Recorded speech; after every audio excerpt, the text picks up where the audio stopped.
Buenas tardes, mi nombre es Edgar Andrea y pertenezco al equipo número 8. Yo les voy a hablar sobre las presunciones relativas a la filiación. Estas presunciones aparecen contenidas en los artículos 213 al 216 del Código Civil. En torno a la filiación y dada la excepcional importancia de esta, cuanto a la estructura de la familia, el legislador ha establecido diversas acciones que confieren a su titular la facultad de imponer unas veces u otras reclamar determinada filiación, con el objeto de establecer con toda precisión la que realmente le corresponde. Estas acciones relativas a la filiación son acciones de Estado porque tienen por objeto obtener una decisión judicial sobre el estado familiar de una persona. Correctamente podemos afirmar que son acciones declarativas del Estado, puesto que la decisión se contrae a declarar en la persistencia de un estado familiar. Vamos a ver ciertos caracteres comunes donde las acciones sobre filiación varían según incidan sobre la paternidad o la maternidad y según se trate de hijos nacidos dentro o fuera del matrimonio. Sin embargo, dada su misma naturaleza, tienen estas acciones las siguientes características comunes. 1. Son indisponibles o son imprescriptibles. Cuando son indisponibles, por ser de orden público, tanto no pueden renunciarse ni relajarse de voluntad del sujeto activo, lo que significa que una vez intentada la acción deberá continuar hasta una sentencia definitiva.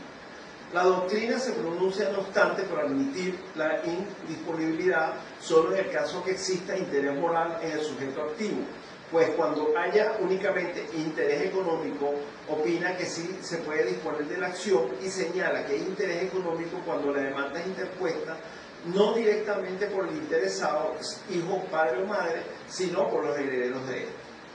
Y son imprescriptibles por cuanto el orden público tiene interés en el esclarecimiento del verdadero estado familiar y por tanto se limita en el tiempo del derecho a ejercer las acciones que persiguen tal establecimiento. Sin embargo, en el área de la estabilidad del grupo familiar y ante la incertidumbre que pueden derivar del no ejercicio de las acciones, estas en ciertos casos están sometidas al lapso de caducidad. En cuanto al procedimiento, todas las acciones relativas a la filiación se tramitan mediante juicio ordinario, salvo especiales disposiciones de la ley y personalmente o a través de un mandatario con poder especial, y se deben intentar ante el juez de familia del domicilio del hijo, cualquiera que sea la edad de él, con una intervención del Ministerio Público. Buenas tardes. Gracias. Pastora Mendoza, les voy a hablar sobre la prueba de la filiación. En principio, por ley natural, todos tenemos un padre y una madre. Sin embargo, desde el punto de vista del derecho, no precisamente es así. El deber ser es tener ambos progenitores, pero puede suceder también que solo tengamos uno solo de ellos, el padre o la madre, según hayamos podido probar la vinculación con él o con ella. Por otra parte, la filiación depende esencialmente de su prueba, y esta prueba variará según se trate primeramente de hijos nacidos dentro o fuera del matrimonio, o según se pruebe su paternidad o maternidad. En efecto, la maternidad depende del hecho notable que hasta probar la identidad del parto de la mujer que se pretende por madre. En cambio, la prueba de paternidad depende de la concepción y requiere demostrar primeramente que las relaciones carnales del supuesto padre con la madre que dio a luz y que tales relaciones tuvieron lugar en la época de la concepción. Esta prueba es casi imposible o bastante difícil de comprobar. En segundo lugar, que durante la época de concepción la mujer no tuvo relaciones con otra pareja, prueba imposible por ser negativa. Por lo tanto, solo se podrá probarse la concepción por expresa confesión del padre o como consecuencia de una sentencia judicial que lo establezca. Con respecto a la filiación del hijo nacido del matrimonio, es un hecho natural reconocido por el derecho amparado de ley. Es decir, nuestro legislador favorece esta filiación y el hijo nacido de padres casados no necesita probar su condición, pues el marido tiene como padre del nacido durante el matrimonio o dentro de los 300 días siguientes a su anulación o disolución según el artículo 201 del Código Civil. Con respecto al reconocimiento voluntario del hijo por su padre, para que tenga efectos legales debe contar primero en la partida de nacimiento del registro civil de nacimiento o en la partida de matrimonio de los padres y finalmente en un testamento de cualquier otro acto público o auténtico otorgado en efecto de cualquier tiempo según el artículo 217. Con respecto al establecimiento judicial de la filiación, cuando no existe el reconocimiento voluntario, toda persona tiene acción para reclamar judicialmente su filiación paterna o materna. Esta acción puede ser intentada en vida del hijo y durante su minoría de edad, por su representante legal y en su defecto por el Ministerio Público o organismos encargados de la protección del menor o por ascendientes de este. Después que el hijo haya contraído o alcanzado la mayoría de la acción correspondiente, le corresponde únicamente a él según el artículo 227 del Código Civil. Estas acciones de inquisición de paternidad y maternidad son imprescriptibles frente al padre y la madre, pero contra los herederos no podrán intentarse sino dentro de los 5 días siguientes de su muerte, según el artículo 228 de la ley. Para finalizar, el artículo 4 del reglamento de la Ley Tutelar de Menores, para el reconocimiento forzoso, el procedimiento se iniciará por la comparecencia del interesado a solicitar ante un procurador de menores en el Instituto Nacional de Menor o ante el Tribunal de Menores a fin de denunciar la negativa del padre o la madre con el reconocimiento voluntario ante un juez de familia de la jurisdicción que le corresponde. Esto se hará siempre y cuando sean admisibles con las pruebas debidamente de su filiación o del hijo concebido o como parientes consanguíneos de esto, de acuerdo al artículo 234 del Código Civil. Saludos, mi nombre es Walter Vladimir Molina Padrón. En esta ocasión voy a comentar sobre la filiación materna. Debo comenzar por aclarar que la filiación dentro del derecho civil, en especial al derecho de familia, es un nexo, una institución, una relación jurídica, un nexo de mucha importancia para el estudio del derecho de familia. En este sentido, en el Código Civil venezolano comentado del profesor Emilio Calvo Vaca, nos hace una explicación bien detallada sobre esta institución. En este sentido, el profesor Calvo Vaca nos dice que se establece como ese vínculo consanguíneo entre la madre y el hijo o la hija.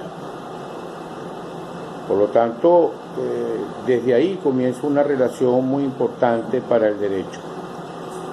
El legislador venezolano, en el Código Civil vigente, en el capítulo quinto,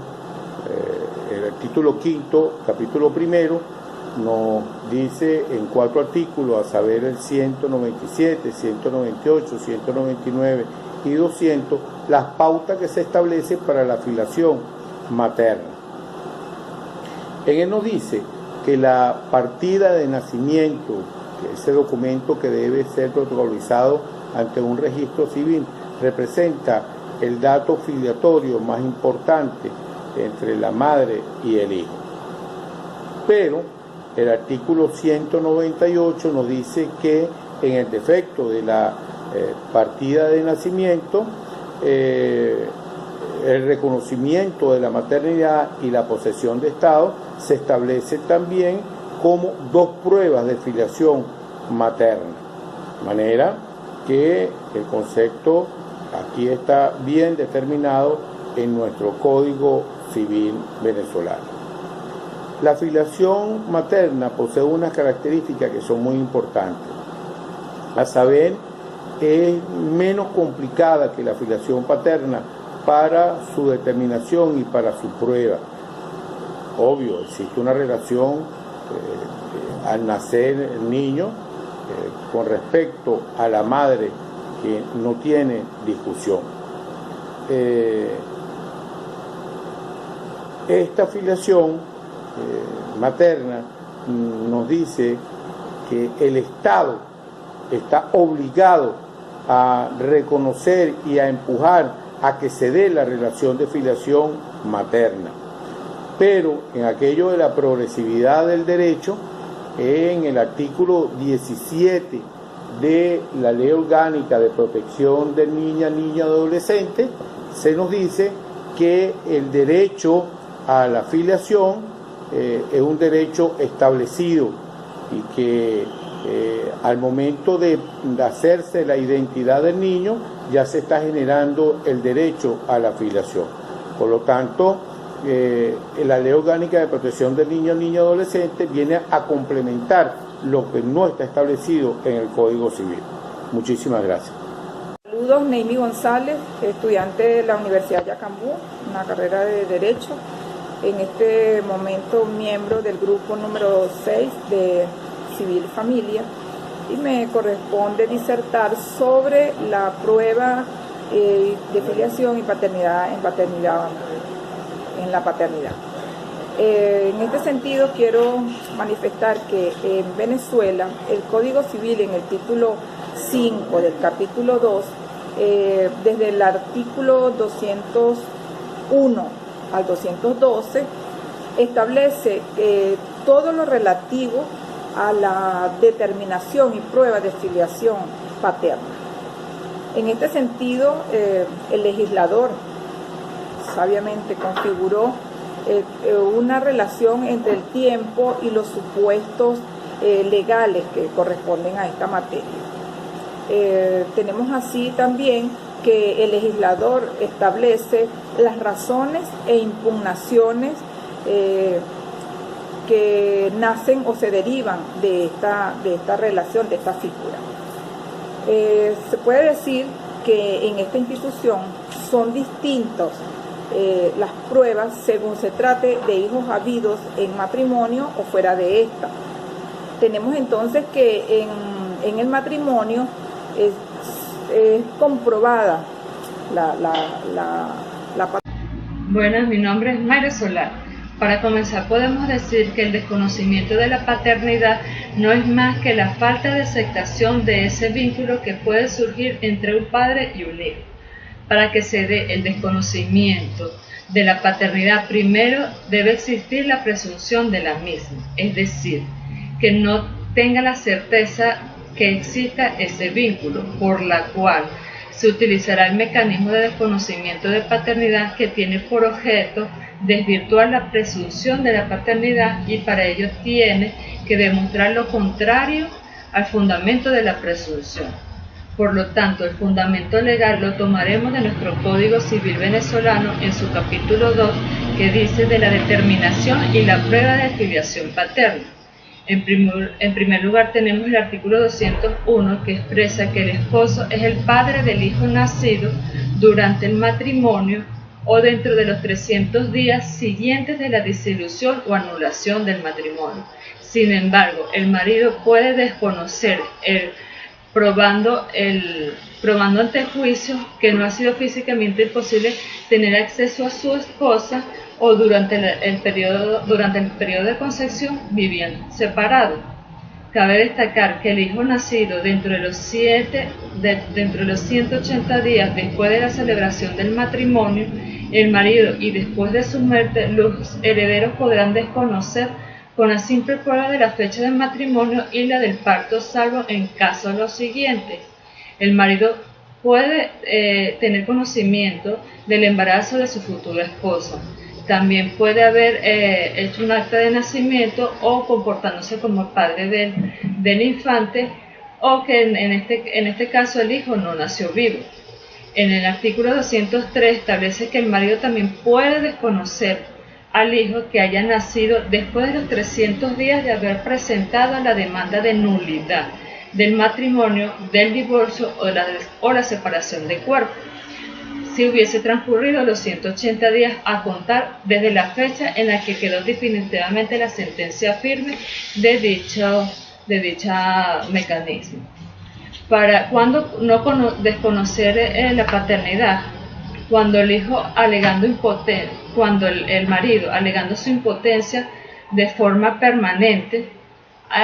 También existe una excepción para no desconocer en este ámbito, que es cuando se realiza a la persona una inseminación artificial previa autorización del marido. Tampoco se puede desconocer al hijo alegando la prueba de adulterio dentro del periodo de concepción o de los hechos que incurran para excluir dicha paternidad. La acción de desconocimiento no se puede intentar después de los 6 meses de nacimiento del hijo o conocida su existencia o cuando hubo un ocultamiento del mismo. En el caso de la privación de un derecho impuesto por la autoridad judicial después de que éste haya sido rehabilitado. Sin promover la acción. ¿Cuándo no se puede promover la acción?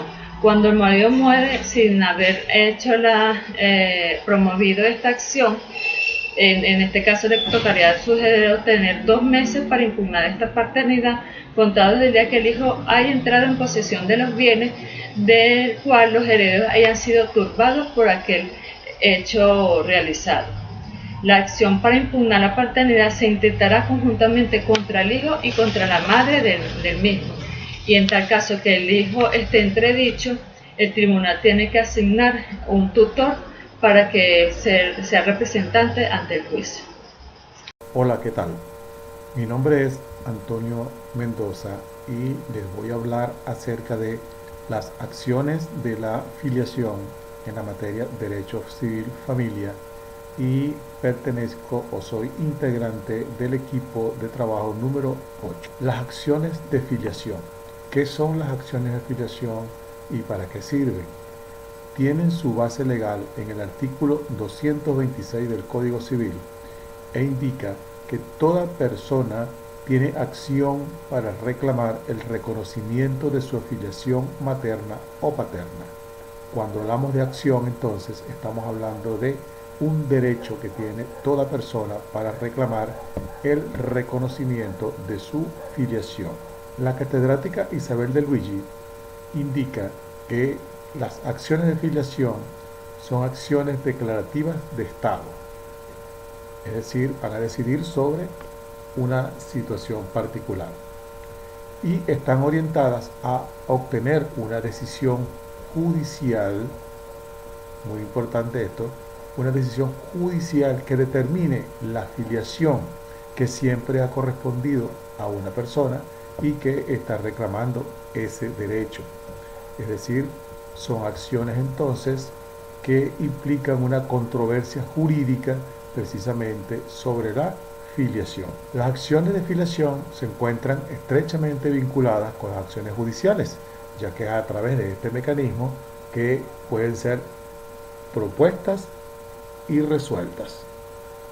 Las acciones de filiación pueden ser reclamación de filiación, impugnación de una filiación, es decir, impugnar un derecho que ya una persona en teoría tiene, y la inquisición de paternidad, que si bien pareciera ser lo mismo que reclamación de filiación, veremos más adelante que no es así. Las acciones de filiación son de reclamación cuando pretenden lograr un pronunciamiento judicial que reconozca esa afiliación, es decir, que reconozca el derecho que tiene el hijo